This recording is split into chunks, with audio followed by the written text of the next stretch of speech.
Journey was released for the PS3 in 2012 and was co-developed by That Game Company, creators of Flow, Flower, and more recently, Sky Children of Light, all of which I haven't played. And Santa Monica Studio, which is mostly known for their work on the God of War series, and was actually published by Sony. It didn't take long for the game to achieve critical and commercial success, and my job is to tell you all about why that is and what makes this game so special. 2012 was a long time ago at this point, but I remember very clearly my first playthrough of Journey. I was living with roommates at the time, and I had come home from work to discover that my roommate and good friend Dom had downloaded the game and already finished playing it. He convinced me that even though it was short, it was fantastic. He handed me the controller and was perfectly happy to sit and watch me play through the entire thing, even though he just recently finished it himself that very same day. This is an act that I myself copied later on when I found the game available on PS4 and I wanted my wife to experience the same feelings. At this point in 2020, it's not so rare to talk about a game that has the same style as Journey, and even in 2012, That Game Company had already released Flow and Flower, which had similar gameplay ideas and properties, but Journey feels like the first game that really nailed the perfect balance between atmosphere and gameplay. But it wasn't all sunshine and rainbows during development. According to Journey's Wikipedia page, there were some hardships during development that makes the final product even more amazing. It seems like there were some clashes with the publisher Sony, who wanted the game completed in just 1 year, but it actually took more than 3 years to fully complete the game. There was some internal stress caused as well, as the developers had many different ideas on what they each wanted Journey to look like by the end, and of course, not all ideas made it into the game. However, the final product stands tall among indie titles as a shining ray of hope at the top of a large mountain. Proof that with enough work and dedication, even the little guys can make something that will have a lasting impact on the world. Now, before I even get started on describing the gameplay, atmosphere, music, presentation, and story, I have to get this out of the way. If somehow you are watching this video and you have yet to experience Journey for yourself, and you think you might enjoy it based on what you've seen and heard so far, stop this video right now and just go play it. A single playthrough will take you about 1.5 or 2 hours. You can get it for $18 full price on Steam, and it goes on sale fairly often. You can also get it on PS3, PS4, and even on iOS. I cannot stress enough how much this sense of mystery and discovery can really enhance your enjoyment of the game. It's got overwhelmingly positive reviews on Steam, and perhaps even more importantly, it has my own stamp of approval. Go play it. When first starting the game, you're shown a vast desert landscape with a setting sun in the background and a very minimalist menu screen. The options in general are pretty basic, but there are some decent graphic options you can tinker with, as well as control options. If you are a true and pure gamer like I am, you can invert the Y-axis on your camera controls here. Upon hitting start, you are treated to a short cutscene of sand. Just lots of sand, and maybe some sun, and a smattering of stone idols that look like gravestones. And then you see your character. We play as a little cloth figure, with nothing to do but run around a little with the left stick and make some cute little noises with the B button on an Xbox controller, or circle on a PlayStation controller. You can't even jump at the beginning. You do, however, notice a large hill with some stones at the top of it, so at some point you're going to find yourself climbing this hill, and then the objective becomes clear. Not a single word is said or line of text given to you, and you can tell what to do. You see this shining ray of light atop an incredibly large mountain far off in the distance. You don't know why, but you know that you must make it to that light. This is literally the entire objective of the game, and since you now know what direction to go, you have the option to head straight there or look around a bit while on your way. The game encourages exploring in a few ways. Probably most important is to find these little shining symbols, sometimes standing out in plain sight, other times hidden in little nooks and crannies around the world. The first one you find is right in your path, and it's impossible to miss. Once you pick it up, the reward is clear. You are given a little scarf that lights up. The amount of light on the scarf determines your jumping power, and the more symbols you find, the longer your scarf gets. As far as I know, you're not required to find many of these to complete the game, as the world will usually provide a proper route that allows you to get to the end, even if your scarf is less endowed. You will also find other bits of cloth around the world, sometimes active and flying around on their own, and other times dulled out, as if they're old and decrepit. You can use your little singy voice to activate these bits of cloth and bring them to life, and you will often want to do this, as it's usually required to progress. These cloths will either form bridges, launch you up into the air, or sometimes even carry you to your destination. They will always refill your scarf as well, allowing you more jumpy and floaty fun. It's important to note here just how much personality these little bits of cloth have, and how it fills you with a sense of pride as you feel like you're saving their life by restoring them. You feel like you now have an alternate objective.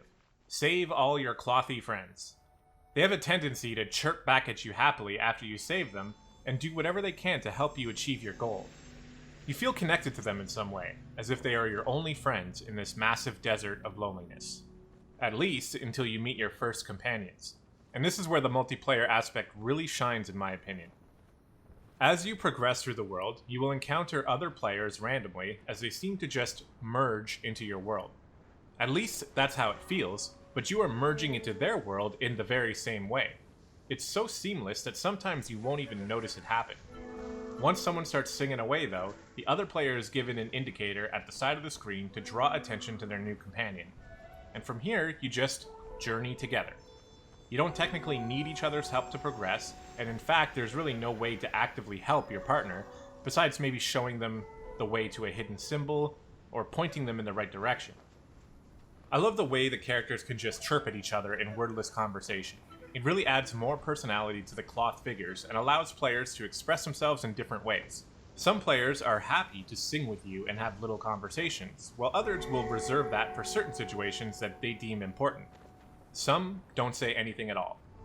In my experiences, it seems like most companions will stick with you for the duration of the stage, and some might even continue with you past the cutscenes.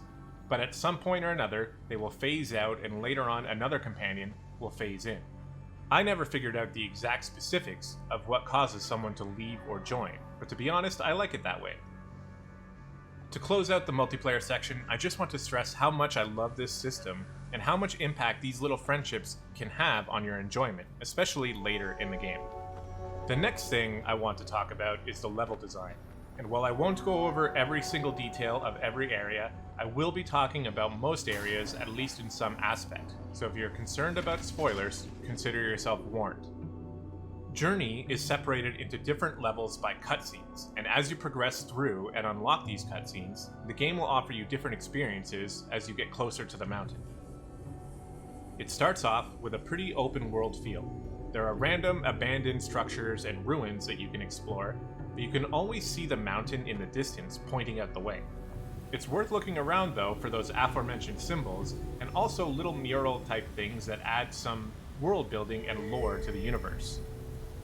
There's an area with several large pillars that will connect through cloth bridges that you activate. There's a dusty old city to explore, followed by an incredibly beautiful descension sequence that has you basically sand surfing your way through this huge downhill slope. I think it really flexes Journey's graphical and aesthetic muscles, and is the one moment in my opinion that will win over most players and have them hooked for the rest of the game. There is more to level design to go over, but this is a great moment to segue into another part of Journey that I love so much, the sound design.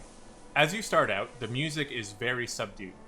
It's nice sounding, but it's not really winning you over. There's nothing super exciting going on, so the music has no need to get you excited. It still sets the tone very well, and the little sounds that the cloths make stand out and are beautiful. But once certain things start happening, the music knows exactly what to do. And you will really notice it not only during the descension sequence, but immediately after as well. As you plunge into darkness, the music swells excitedly, and then it stops, and all of a sudden, you have no idea where you ended up. You are in a dark cave. Your companion may have disappeared, and now you have to find your way out.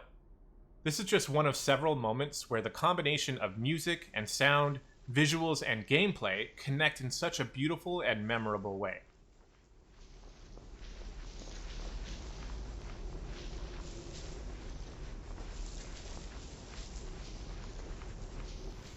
As you start to get your bearings in the dark underground area, there's a very ominous feel, and you might hear these distant pounding sounds and not really know what's going on.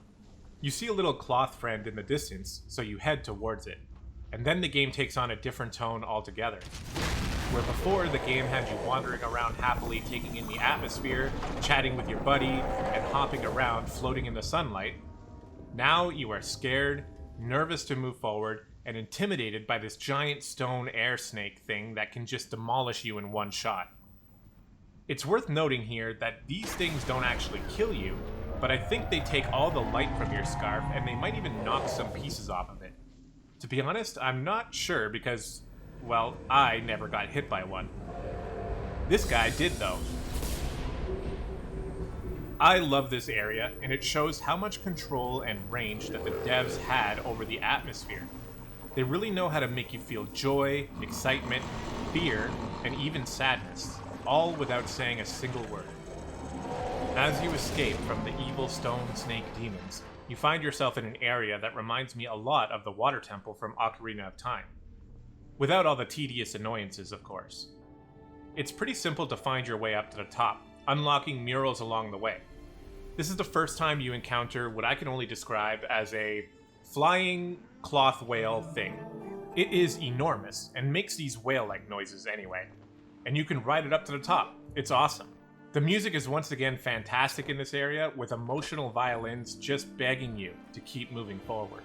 There is no way you can stop playing, as you just have to get into the sunlight again and see how much closer you are to the mountain. And as this stage comes to an end, you see a giant window in the distance, and on the other side is your destination. And it doesn't seem to be too far.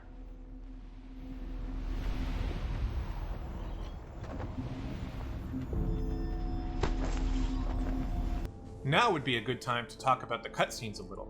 Most of them feature a much taller figure clothed in white, who seems to be either an elder or an angel of some sort. They are clearly here to help guide you along in some sort of spiritual sense, or maybe to help you reflect, as they almost are always accompanied by a scrolling mural, which you notice pretty early on is laying out your journey. They give you hints on what to expect in the future, and just kind of stand with you, like they understand your purpose and want you to succeed. I think my favorite one is the scene after climbing out of the cave, up the tower, and finally back out into the sunlight. You get a really good look at what you've been through so far, and the music is fantastic once again. And then you see exactly how close you are. You are right near the base of the mountain. But you may have noticed something else. It looks like the wind is really picking up, and your character on the mural seems to be struggling. The elder cloth figure just stares at you blankly and looks forward. There is only one thing to do, so let's go.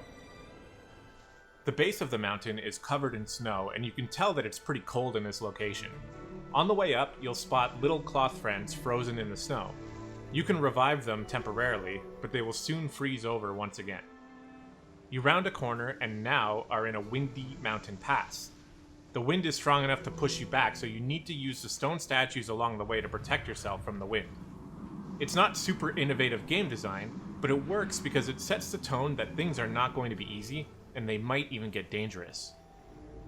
There are moments when you can see another stone snake monster flying off in the distance, but he doesn't bother you for a while. You're able to proceed unhindered and can move through some beautifully wintry mountain landscapes. You are then presented with another stealth section. It is a bit harder to see where you're going now, and you can't always tell where the snake is coming from. This can lead to some mistakes happening. I'm certain that this person lost half of their scarf in that accident. Eventually, you find your way up, and as you ascend, the blizzard gets much more intense, and it's getting dark out. There is a huge stone wall with staircases along it that you are climbing up, while the wind kicks up quite often, forcing you to take cover. Finally, you round one more corner and several things happen. Thunder. Lightning. The wind is going crazy, but you can see it. The mountain is literally right there. If you are lucky enough to have a companion for this part, you will feel how much this adds to the experience. The two of you have been going on the same journey for the past hour or more, either together or with others, and things are getting really tough. You might be shouting little words of encouragement, but you notice that your shouts don't carry as much weight. Your steps are slowing, and your vision is blurring. What once seemed like an achievable goal now seems impossible. There is no way you are making it to the top of this mountain in this weather. And as your steps get slower and slower, you collapse.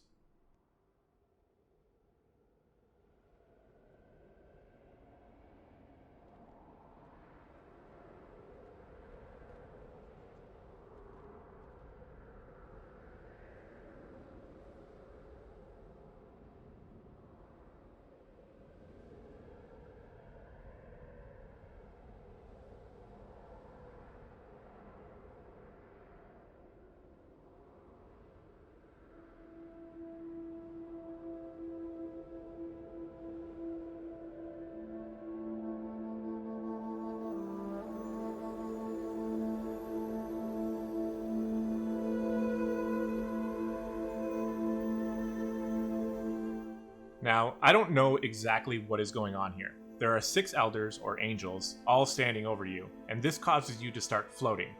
Your scarf grows back and you fill with this bright light. I'm not sure if these figures are physically filling you with some sort of power, or if this happens in your subconscious as you fight for your final stand. I really don't know, and I guess it's up to your own interpretation.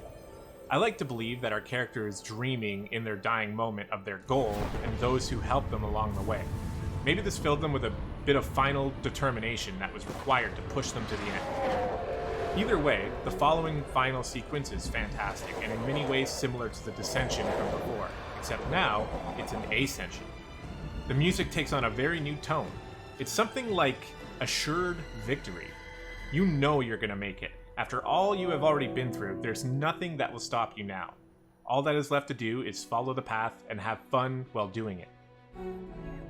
I actually wanted to talk about this final area in a bit of a different way. While playing through this most recent time, I noticed this section was incredibly easy and pretty much impossible to fail. Now, you could probably say that about the entire game, and you wouldn't be that far from the truth.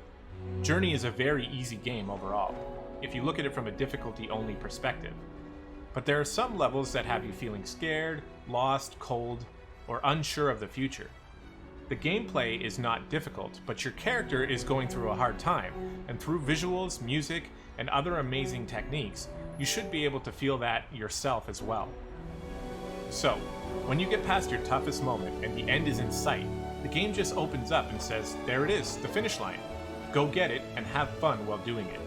And it's truly an incredible thing. So many games are built to deliver the final difficulty spike right before the end, and once you finally complete it, maybe after bashing your head against the wall over and over, you finally achieve your goal and the game ends.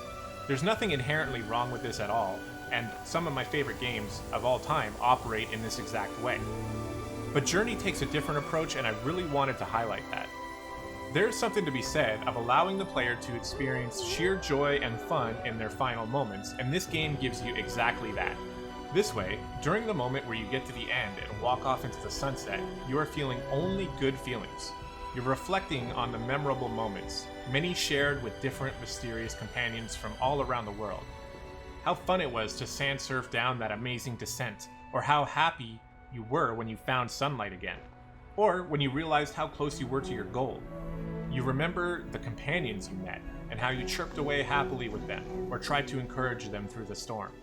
Maybe you helped somebody who was a little lost, or maybe you were helped. Regardless, you never really find out what happens on the other side of the light. It's all up to your interpretation. But if there is one thing that this game highlights more than anything else, it's that it's not always about the destination, it's about the journey.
Alright, yeah, I went there. I'm certain that I'm the first person on the internet to end an essay about Journey on that type of pun.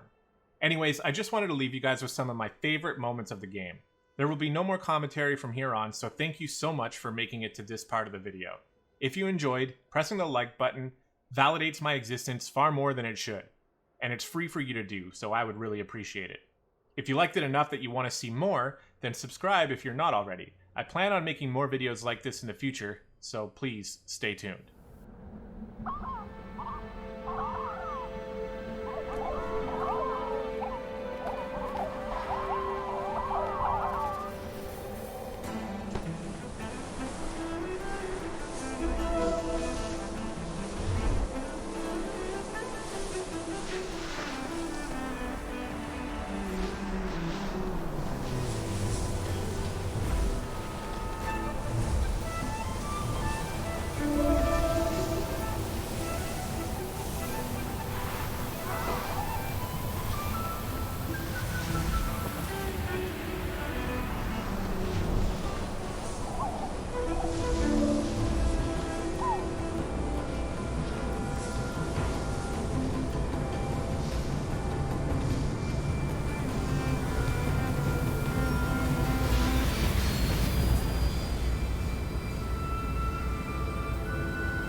Thank